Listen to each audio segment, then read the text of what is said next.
speak about courage. And sometimes we are sick. And sometimes our finances are right down. Sometimes there's so much of uncertainties at work. Hallelujah, where you're working. Sometimes there's so much of uncertainties with your children. Some of them are on drugs, some of them are on alcohol. I think you understand. Some of them are on crime. You understand? You understand? There is so many things that are happening in society. You know, and we are some of the times heavy laden. And sometimes we don't know what to do. And when we come to that point, we must take time to fast and pray. Hallelujah. Even if some of you are taking medication, try and do the Daniel fast without any meat, without any fresh cream cakes, Becky. You know, without any sweets and chocolates. Just vegetables, cook it nicely. Don't overcook it. Because my mother, especially, raise your hand, she preferred vegetable than meat. Do you understand? So what I'm saying, do a fast. Because you'll be blessed beyond measure. Because certain things are possible by fasting and praying. You know, sometimes you went for an interview and it's an important interview. Like today I went for an interview. A very important interview I went today. The secret of this fast, maybe I fasted because of this interview. You understand? No, I'm joking. But I'm just saying. But I went for an interview for my visa to go to the United States of America. And the lady said to me, I've got it. Praise the Lord. And she only asked me 3 questions. And I took a whole big stack of documents. But she didn't ask me for all of that. But I'm just saying I was prepared. And then I asked her a question. I said, have you given me a 10 years visa? She said, yes. Amen. Let's give her a lot of praise. Would Trump the president? I thought I'm not going to get a visa. But God has given me. You see what I'm saying? Because I fasted and prayed. You are fasting and praying. I believe God said, you are fasting and praying. And God is going to bless you. Hallelujah. Amen. You understand? Now, you must understand Esther, a woman of courage. Now you must remember the queen before her was banished out of the king, was banished out of the king's presence and was not allowed to enter just because she did not she did not accede to the invitation of the king to come and display her beauty and her crown. Now Esther is placed with a situation. People's lives at risk. I mean, if you understand. There's a reward placed on those.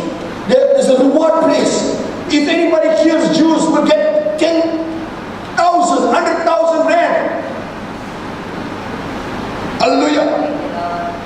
What would some of us do with 100,000 rand? What would we do for 1,000, 100,000 rand? I'm just saying.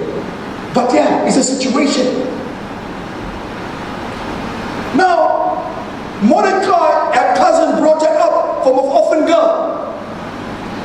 And she's a strange girl to Persia. She's not a Persian, but she's a Jew. Now the Jews' lives are threatened, and no one knows, beside Mordecai, that she's a Jew. Not even the king. And then Mordecai sent a message, her cousin sent a message to her and said, but you have been chosen for such a time like this. Hallelujah. Sometimes we are in our families. You understand? And some of us have become lazy with our families. I mean our unbelieving families. Those that are not saved. Do you understand? And we have come to become, when I say use the word complacent, I mean we have accepted the circumstance. They are in this. or they are Muslims, or they are unbelievers, and I'm a Christian, so I'm not going to do it. We need, hallelujah, because God has saved you for such a time like this. You need to give the word. You understand? Oh, but I'll just keep the peace. No, but Jesus came to put father against son, to put mother against daughter, father against daughter, mother against son. That's what God, Jesus did. Because the word of God must be preached.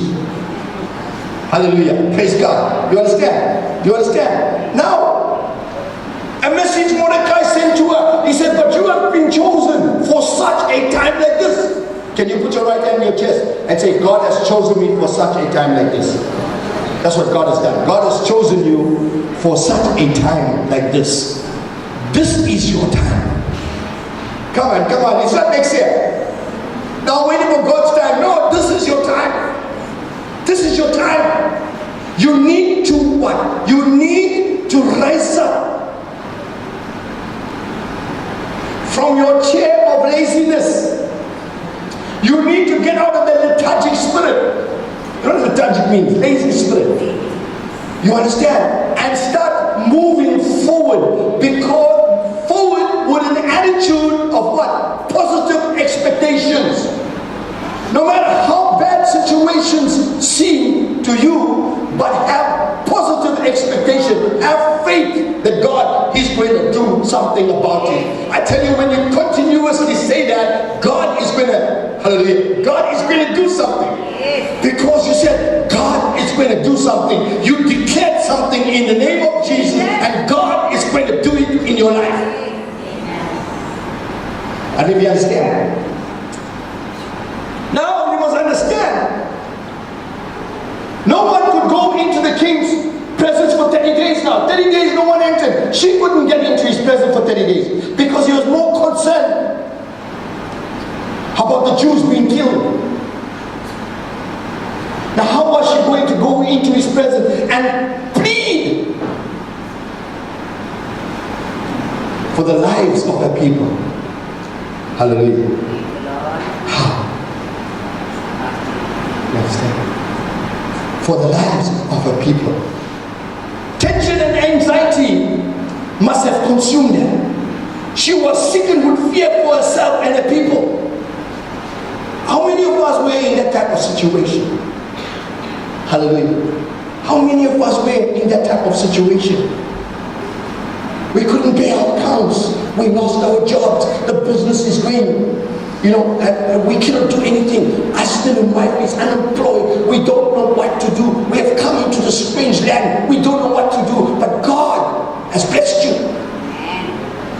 You understand? You understand? What has happened to you at that time? You were sickened. Between husband and wife, you were having so much of arguments. And there's no money, there's a lot of arguments. Would you agree with me? Especially with the woman, they never happy with no money. Am I right? See, all of you, all the women said yes. It's good. So there's always arguments because there's no money. They can't take the stress. They can't take the fear. What's going to happen for food for my children? What's going to happen to my lights and water? What's going to happen to my rental? What's going to happen to my bond? Fear consumes you. Hallelujah. You understand? Like this woman, fear consumed her. She was sickened with fear for herself and the people. She must, you understand? She might have asked herself, I said this last night, she might have asked herself 100 times, would God really let me die? Hallelujah.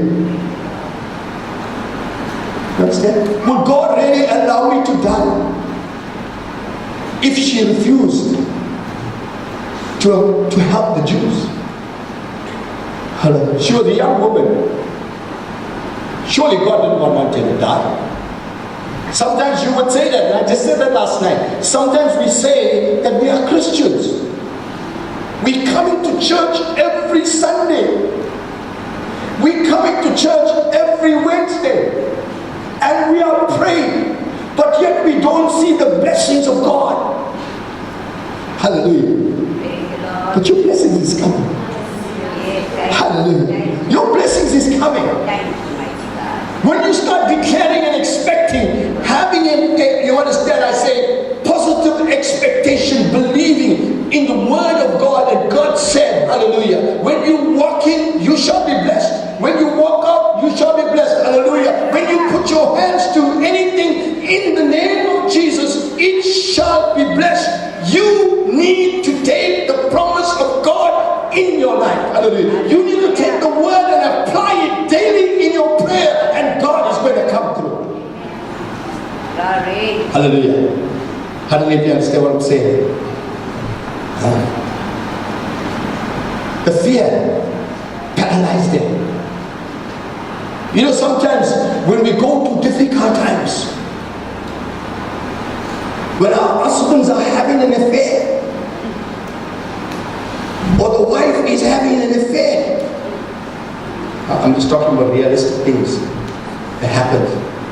When the business goes right down, or the company is not doing very well, and the company has already said you that you're on the hit list, you get paralyzed. You cannot pray. Hallelujah. You understand? The devil wants you to get into that type of condition because he doesn't want you to pray. Because when you pray the promises of God, and God is going to take you out. I don't know if you understand. God is going to take you out. Now you in the situation, he got you into fear. He paralyzed you. You cannot pray. He doesn't want you to pray. I don't know if you understand. He doesn't want you to pray. He doesn't want you to come to church. He wants you to stay at home. He doesn't want you to come into the presence of God. He wants you to stay at home. He wants to paralyze you so that you don't pray. And as you don't pray, you drift away from the Lord. We call that backsliding. Hallelujah. You understand? From being hot, we become totally cold. Why? Because the devil uses our circumstance to paralyze us. The worst thing that can happen to a Christian is what? Tell me. The worst thing that can happen to a Christian if he's paralyzed to such an extent that he cannot pray. It means that the worst thing that can happen to a Christian is paralyzed so much that he cannot talk to God. Because his only hope is God. You understand? Now this woman is totally paralyzed into inaction. You understand? But you only have one choice. The words of Mordecai came to a ear. You've been chosen for such a time like this. Sometimes you are placed in a situation. You cannot escape the decision that God wants you to make. But some of us, as I said last night, we have a spirit of a mice. We have a spirit of timidity. We are timid. But God says, my spirit, when my spirit comes into you, it removes a spirit of timidity and restores into you a spirit of boldness.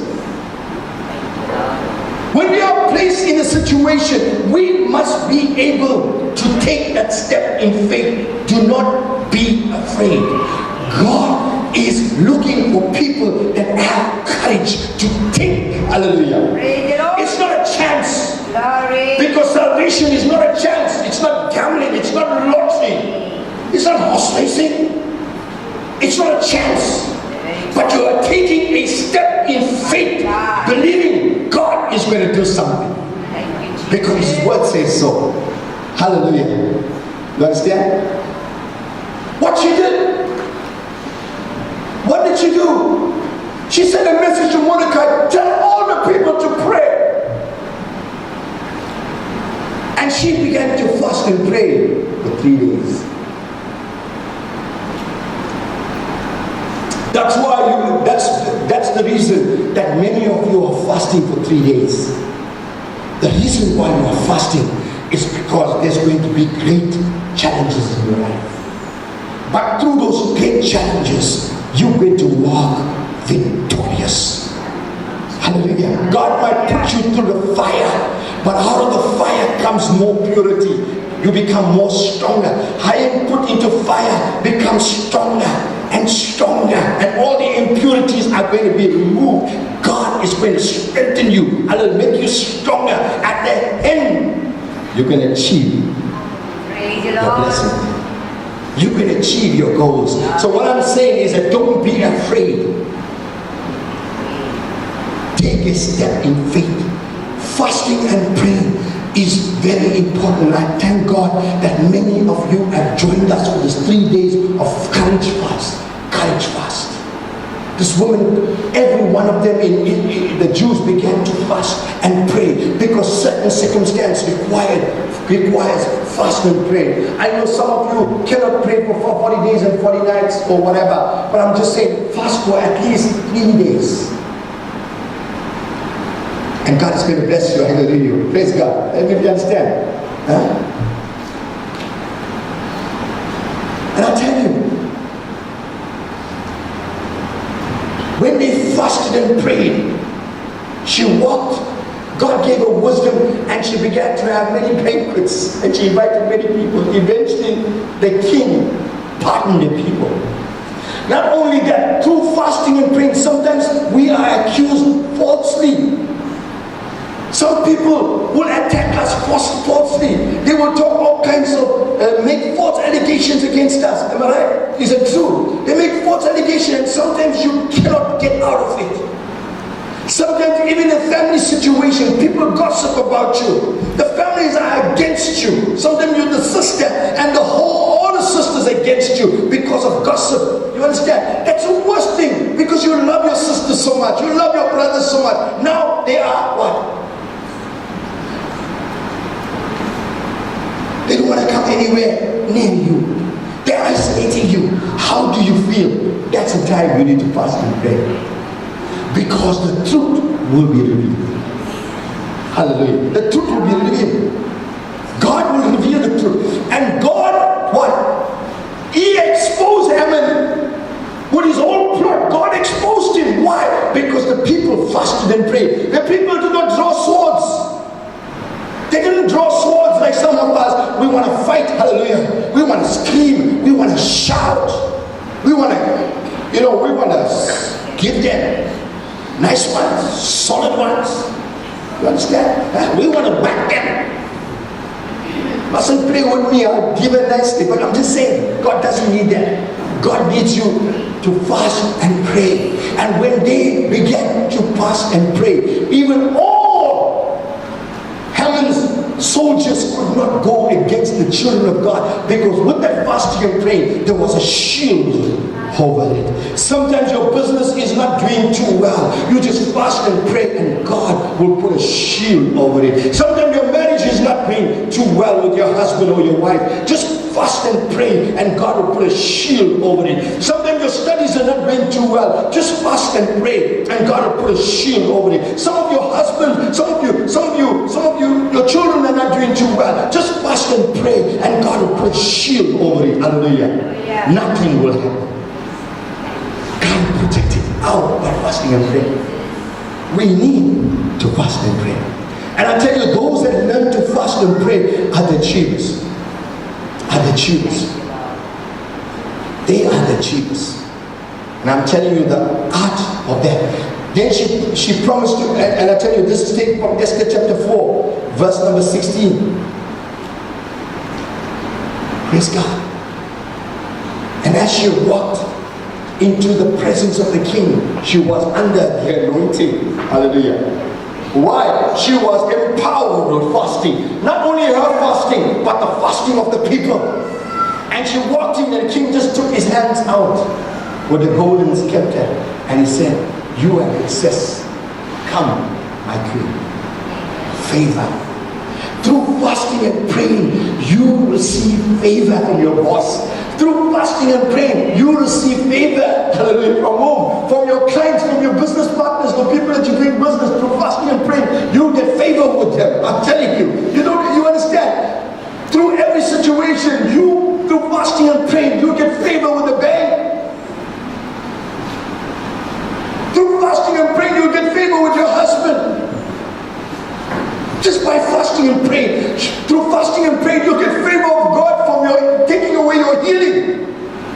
take away your sickness and giving you a healing. Thank you, Lord. That's what I'm talking about. Through fasting and praying.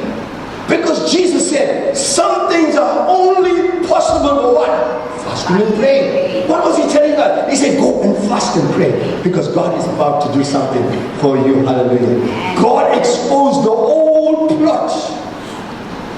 The man Ammon had already prepared for Mordecai to be hanged with the same rope was Ammon hanged. How many of you understand? God can turn every situation around. Your husband could be having an affair and you feel everything is wrong. I tell you, with God, through fasting and prayer, God is going to turn that situation around. Sometimes we bring to the most difficult situation and God is chastising us. He is putting us through punishment because God is a just God and you have done so much of wrong in your life. But through the chastisement, like a father, he chastises the child, he punishes the child, but after, what does he do? He blesses the child. It's still his child. You are still a child of God. So when you go through a difficult time, don't jump out of the boat. Stay in the boat. Because I tell you what, you need to stay in the boat. Who knows why we need to stay in the boat when things get tough? Why do you think we need to stay in the boat when things get tough? Because Jesus is in the boat. Hallelujah. He's with you there. Through your difficult time when the storms come, he's with you. He's not gonna desert you, so you don't desert. You don't jump out of the boat. Many of us jump out of the boat. You understand? You know, we just jump out of the boat because we can't take it anymore. But the train is coming, fully loaded. The torrents is coming. They said, you know, the water, the blessings is flowing. The buckets will not be able to contain it. Let's take it. Because God is turning your situation around. God turned the whole Jewish nation, not just a woman, Esther, but changed the whole Jewish nation, changed the whole destiny around. Hallelujah. And Mordecai and the king made a statement after. They said, anybody that attempts to kill the Jews must be killed. Hallelujah. Praise the Lord. And anybody that attempts to kill the Jews, they must be killed. The Jews have all the right to defend themselves. Praise God. We are the children of God. Can we stand as we take up the love offering and tithes and close in prayer? Does anybody have a special prayer? Anybody have a special need I can pray for? Anybody? Just raise your hand and put it up. Don't embarrass yourself. Just raise your hand and put it up. I'm going to pray for you. I love you. God is going to do something for you. Don't be afraid. Hallelujah. In this church is no strife. In this church is no competition. Hallelujah. This church, we believe in love. God can change us through love. We don't talk about other people. We don't. It's wrong for us to rejoice in other people's suffering. We must always pray for those that are struggling with certain issues in their lives. We are the children of God. We don't know when the tables might turn. Hallelujah. So let's just pray for people all the time because we love each other. Praise God. Hallelujah.